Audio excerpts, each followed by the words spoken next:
Israeli forces have launched another series of attacks overnight across the Strip. From the north through the south, there have been reports of heavy artillery fire and also numerous airstrikes. Let's get the latest with Al Jazeera's Hani Mahmoud, who joins us from Gaza in Deir el-Balah in central Gaza. Tell us more, Hani, about these attacks. Children, many children among the victims, I understand.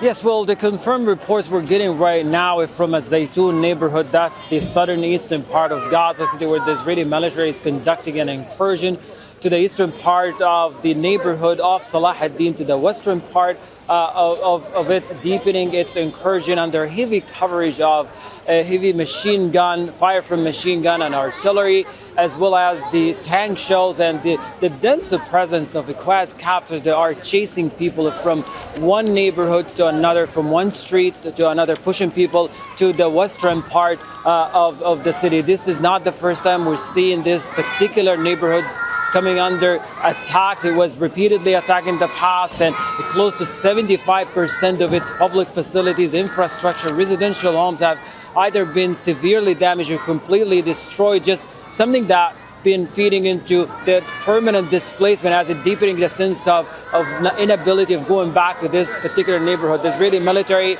stated that it's operating there to dismantle infrastructure for Palestinian militant groups or fighting groups inside the neighborhood. But according to what we hear from eyewitnesses and paramedics and civil defense crew, the vast majority of casualties are made of civilians. The children, women make the vast majority of casualties. Meanwhile, the Israeli military and its occupying forces continue to operate aggressively in Rafah city.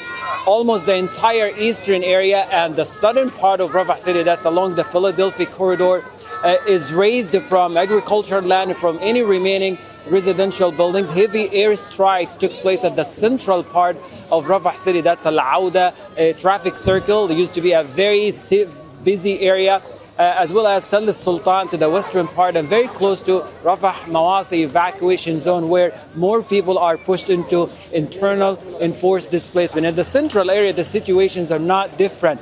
There is heavy artillery every once in a while could be heard from where we are reporting from Al-Aqsa Hospital along the eastern part of the central part of the Gaza Strip. That includes el-Maghazi and el-Bureij refugee camps, as well as the southern eastern part of Deir el-Balah city. Just early hours of yesterday's evening, an airstrikes on a residential building killed 3 people from one family, including 1 child, were transferred to the hospital here. The situations remain difficult.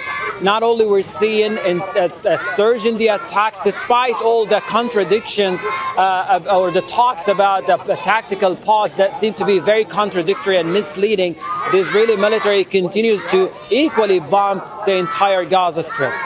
Hani, thank you very much for the update. That's Al Jazeera's Hani Mahmoud reporting there live from Deir el-Balah in central Gaza. Make sure to subscribe to our channel to get the latest news from Al Jazeera.